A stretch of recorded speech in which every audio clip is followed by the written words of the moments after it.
Bienvenue dans l'ETBO. Aujourd'hui, nous sommes à Quimper, au Festival de Cornouailles, dans une ambiance, vous l'avez vu déjà, bien installée, en compagnie de Diane, reine de Cornouailles 2012.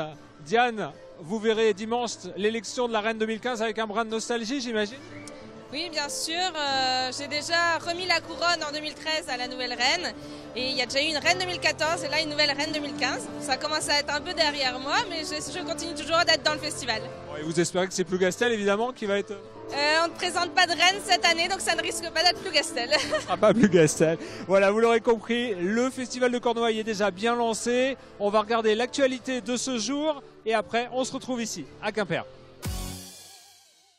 Pas de répit pour le SAMU social de Brest, même l'été.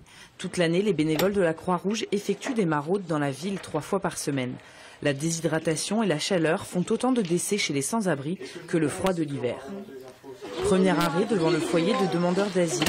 Ici, pas de sans-abri, mais plutôt des familles en grande difficulté. Il y a des enfants qui viennent avec leurs parents. Et nous, notre but ici, c'est on les accueille, on va les voir, on va parler avec eux, les informer des différents dispositifs sociaux qui existent sur Brest. Et d'où tu étais dans quel pays avant? Albanie. Beaucoup d'enfants, quelques mamans, le temps d'échanger quelques mots, puis il faut repartir. Le camion de la Croix-Rouge est très attendu sur la place de la Liberté. Un point de rendez-vous bien connu par les plus démunis. On y distribue boissons chaudes et collations. Autour d'un café, les bénévoles sont plus là pour discuter que pour nourrir. Avec le temps, ils se connaissent bien. Tu n'étais pas là jeudi? Moi non, jeudi non. Jeudi non, je me confonds avec l'autre, merde. Avec David? Non. Pour les nouveaux, ce sont de précieux conseils qui sont distribués. On le guide dans la démarche, on lui donne tous les points où il va pouvoir trouver des informations, où il va pouvoir se laver, où il va pouvoir manger, où il va pouvoir éventuellement se loger. Mais notre rôle s'arrête là, c'est-à-dire que c'est à lui de faire la démarche. On est présent pour l'aider, mais ce n'est pas nous qui allons le prendre par la main pour l'amener à l'endroit où il va trouver des informations. À la gare, personne ne s'approche du camion. Alors les bénévoles vont eux-mêmes à la rencontre des gens. Non, c'est bon, on a tout ce qu'il faut. Ce soir-là, ils ne trouveront personne, mais ils restent toujours très attentifs. C'est la manche, elle, ou pas? 4. Non, c'est une petite cigarette. Il y a quelqu'un là? 23 heures, retour à la base. Il faut encore ranger, nettoyer et surtout remplir le rapport d'activité qui sera transmis aux 115 et aux travailleurs sociaux. Il est minuit et temps d'aller enfin se coucher. Branle-bas de combat sur le port de commerce de Brest. Près de 200 personnes s'activent pour l'ouverture de la nouvelle édition des Jeudis du port. Tous les jeudis jusqu'au 13 août, le festival accueille une vingtaine d'artistes sur la scène musicale. De Arnaud en passant par les Brestois Colin Chloé, il y en aura pour tous les goûts. Alors ça s'adresse à tout le monde, à tous les Brestois et au-delà, donc programmation qu'on essaye d'orienter vers les familles mais aussi vers les jeunes. Ce soir on a par exemple un nom qui est Arnaud, le chanteur belge. On a aussi une compagnie par exemple les Crilati pour un cabaret d'art de la rue. De la musique mais aussi des arts de la rue. Quelques heures avant l'ouverture, les artistes font les dernières répétitions.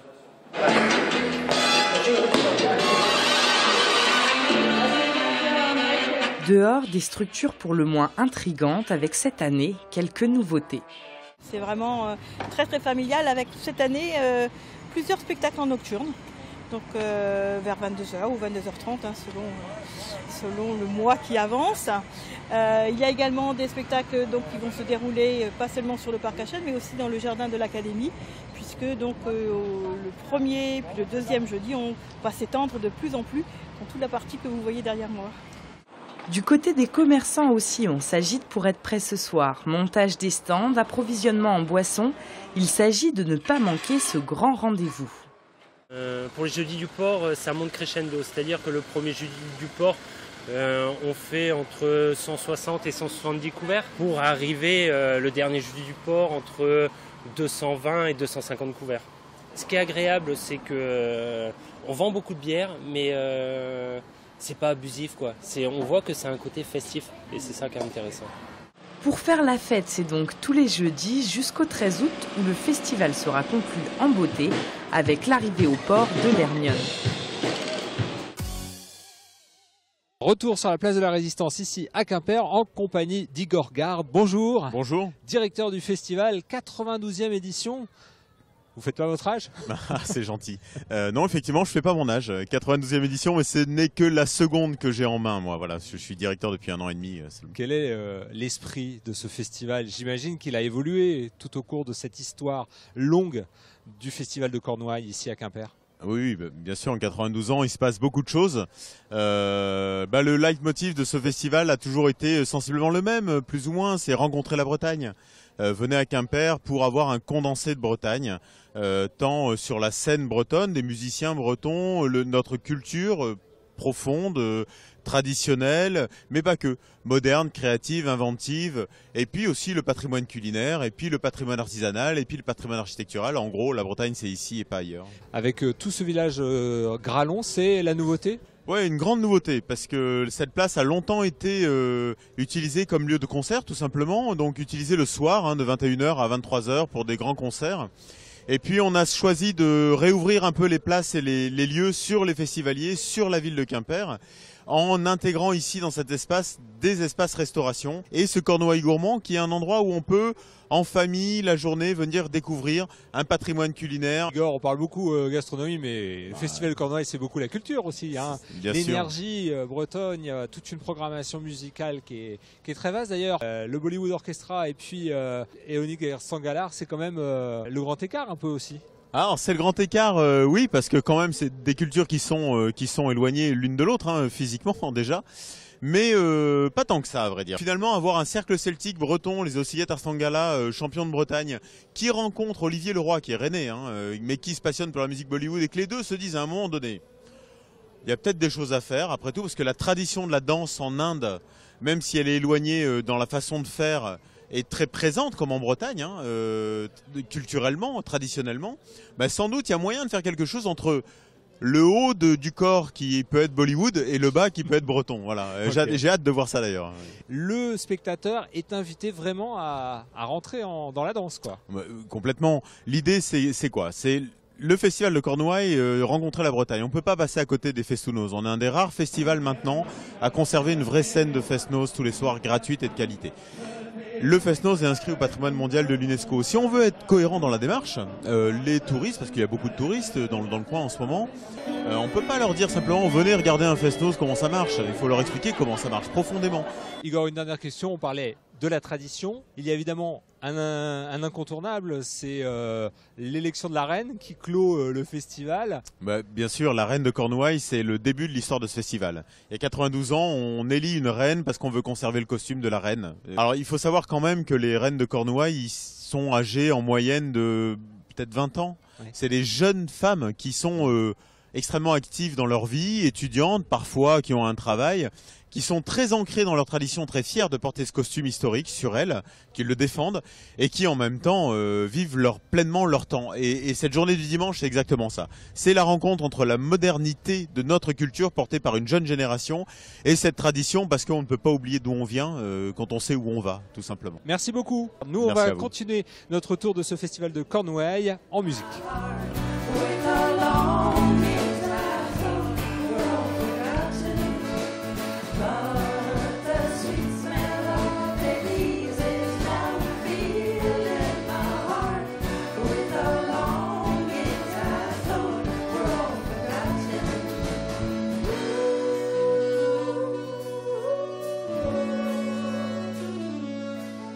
Nous sommes sur scène avec la grande tribu pédadène, Anaïk, Gwenola et Julie. Bonjour. Bonjour. Dans quelques minutes, vous serez en spectacle. Oui. Pour ce spectacle hommage à votre père, Ewen Guernic, voilà. Qui aurait eu 90 ans cette année. Qui va avoir 80, enfin qui aurait eu 90 ans, enfin son anniversaire est en octobre, mais on a eu envie de prolonger un peu cet hommage toute l'année en fait, voilà. Grand poète, né à Sker. Voilà, chanteur, populaire, voilà, personnage, grand personnage. Vous lui rendez hommage aujourd'hui. Oui. Et vous êtes un peu les Américains, les stars américaines de ce festival de Cornouailles. Si on peut, si on veut, Expliquez-nous oui. pourquoi. Non, tout simplement parce que nos parents, comme beaucoup de gens dans les années 50, sont partis et, pour travailler. Voilà, donc certains choisissaient Paris. Il se trouve que mon père et ma mère ont choisi New York parce qu'ils avaient déjà de la famille là-bas. Et donc voilà, nous on est effectivement les Yankees du Tour. Pourquoi vous avez, il y a 2 ans, choisi de monter sur scène en famille? On a commencé à chanter ensemble au mariage du neveu. Et on n'a pas réussi à finir une chanson. Et on s'est dit quand même, c'est dommage. On avait un plaisir fou à rechanter ensemble. Et puis l'idée est partie comme ça. Voilà. Il y avait d'autres musiciens avec nous à la noce. Et on s'est dit, tiens, pourquoi on n'irait pas plus loin? Et une envie de transmettre aussi. Tout ça, ça s'est développé peu à peu. De transmettre aussi l'œuvre oui, de voilà, votre père, c'est parce ça. que vous avez eu le sentiment oui, parce que nos mal enfants connue. étaient là et ça veut dire quoi? Mais c'est super, c'est dans le temps, c'est dans le ton. Et puis voilà, on s'est rendu compte que c'était encore d'actualité tout ce qu'il racontait. Donc on a tous redécouvert avec joie ses poèmes et voilà. Y compris Julie, du coup. Petite fille de Yuen. Oui, et ben écoutez, pour moi, c'est vraiment la chance de faire quelque chose avec ma famille. Enfin, surtout partager la musique, hein, parce que mon père est musicien, qui fait partie du projet aussi. Et puis, disons que les soirées sympathiques en famille autour de la table de la cuisine, c'était joli à entendre et on rigolait bien, mais je suis en train de vivre un petit peu les anecdotes que Anaïs et Gwenola se racontaient, et ça c'est un moment magique pour moi. Ici on parle vraiment de culture et d'ouverture sur le monde. Vous êtes un bon exemple, vous avez vécu outre-Atlantique, vous avez des racines du sang breton. Comment vous voyez la diffusion de cette culture bretonne et aussi l'évolution? Il faut qu'elle continue à se développer, qu'elle continue à évoluer, mais il faut lui faire confiance aussi. Enfin, je veux dire, il faut faire confiance aux gens qui la vivent au quotidien. Et puis, peut-être que ce spectacle va ouvrir quelques autres horizons, puisque c'est vrai que notre père est essentiellement connu des Bretonnants, et puis tant mieux, parce que c'est dans cette langue qu'il écrivait quand même le mieux, et qui était vraiment celle qu'il voulait défendre. Mais on se dit que ces textes dits ou chantés en français, il y en a 2, pas beaucoup, ou en anglais, parce que nous, c'est notre langue, et qu'on a chanté toutes ces chansons-là avec lui en anglais. On se dit que peut-être ça va lui ouvrir d'autres horizons à d'autres personnes qui pourront réaliser un peu la richesse aussi de ces textes, de la musique, de ce qu'on est vraiment capable de faire avec des textes en breton, en français, en anglais. La Bretagne, elle n'a pas de frontières, quoi. Faut surtout pas. Merci beaucoup de nous avoir octroyé ces quelques minutes avant votre entrée en scène. On vous souhaite un bon festival en famille ou en tribu. Pour notre part, on se retrouve demain à partir de 19h30 pour un nouvel ETBO. Bonne soirée à vous.